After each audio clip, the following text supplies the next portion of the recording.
Sociology के सबसे पहले लेक्चर में आपका स्वागत है और इस लेक्चर में हम चैप्टर 5 से शुरुआत कर रहे हैं आज।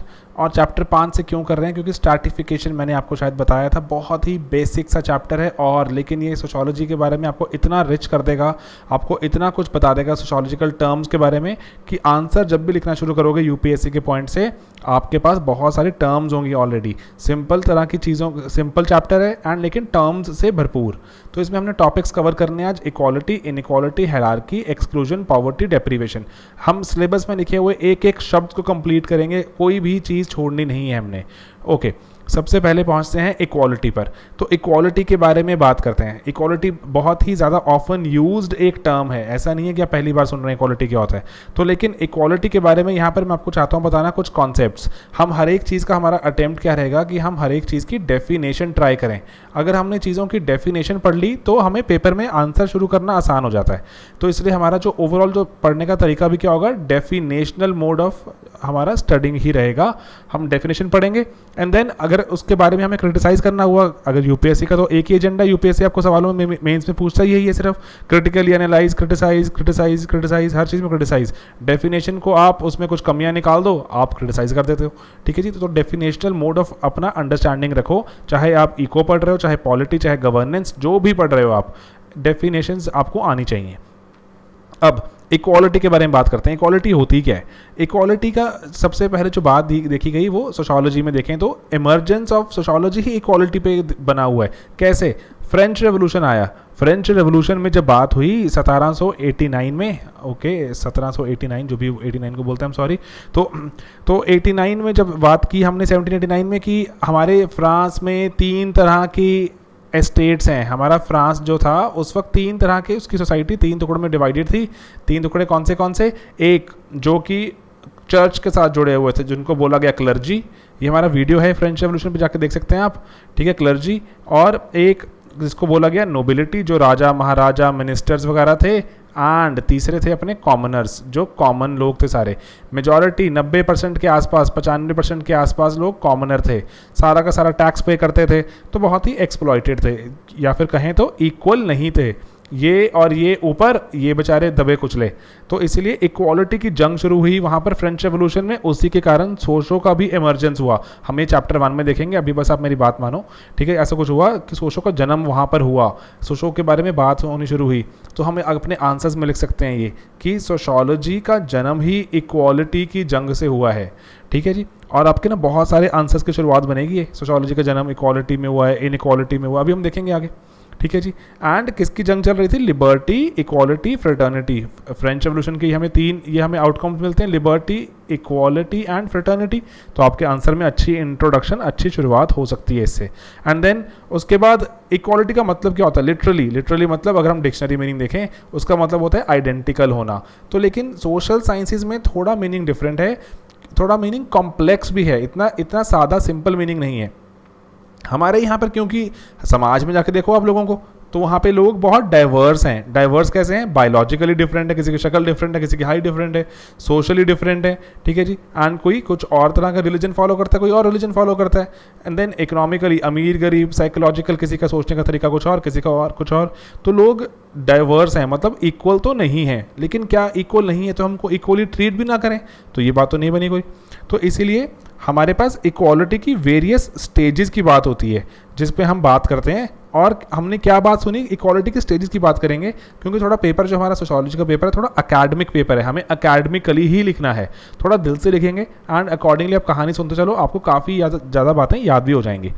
एंड इक्वालिटी स्टेज में डेवलप हुई है। स्टेजेस में कब कैसे डेवलप हुई है, क्या बोलते हैं? जैसे जैसे कैपिटलिज्म डेवलप होता गया, हमारी इक्वालिटी की परिभाषा भी बदलती गई। एंड आगे हमारी सबसे पहली जो कॉन्सेप्शन आती है वो आती है इक्वालिटी बिफोर लॉ, कि लॉ की नज़र में सब बराबर, कोई अमीर कोई गरीब, वो सब बराबर, उसमें कोई भेदभाव नहीं होगा। क्या ये इक्वालिटी है? अभी हम पीटर सॉन्डर्स के बारे में पढ़ेंगे, बहुत ही इंपॉर्टेंट कॉन्सेप्शन दी उन्होंने इक्वालिटी के बारे में।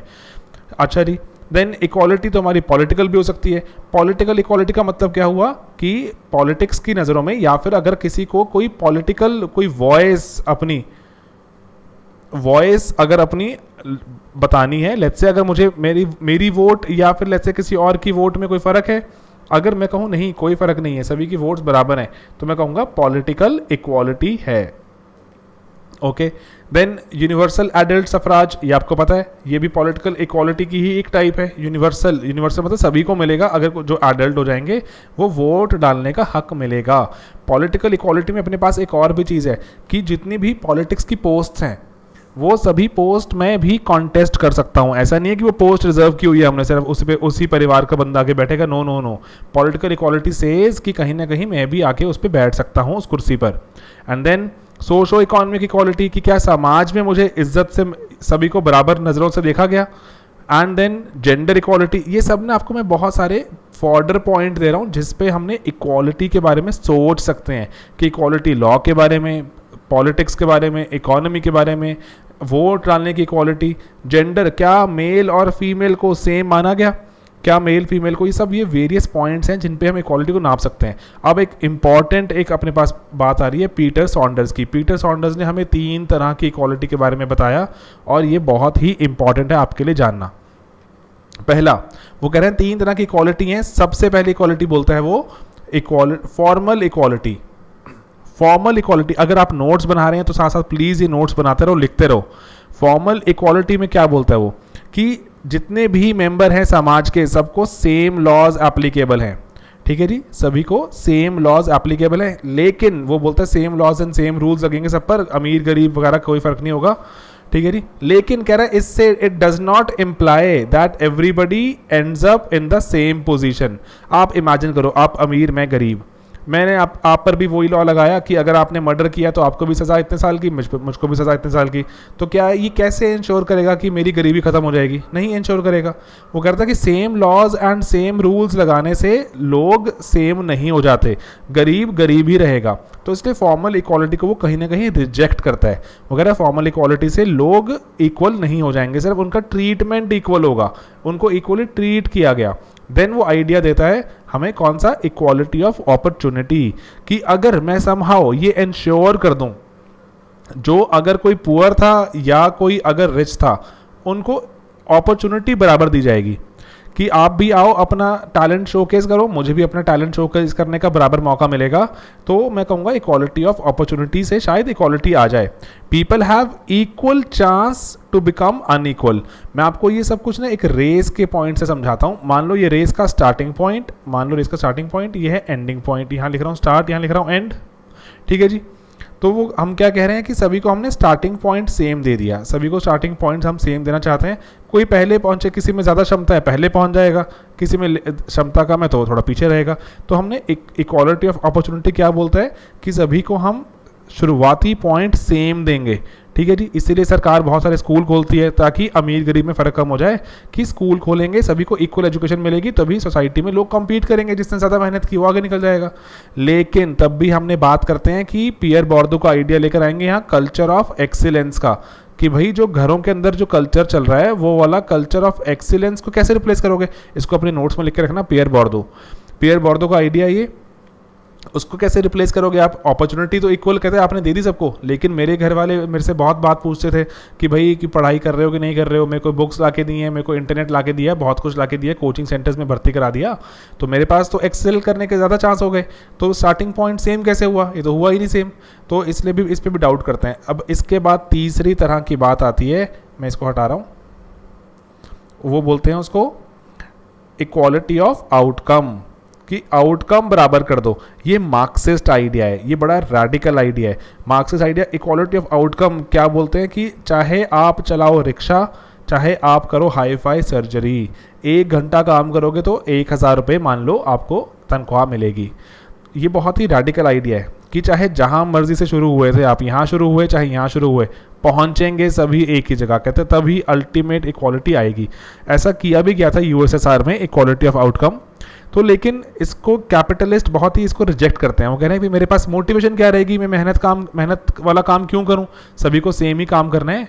तो इसीलिए मार्क्स इसका रिप्लाई करता है। मार्क्स कहता है तब आप सच में वो काम करोगे जो आपको करना होगा।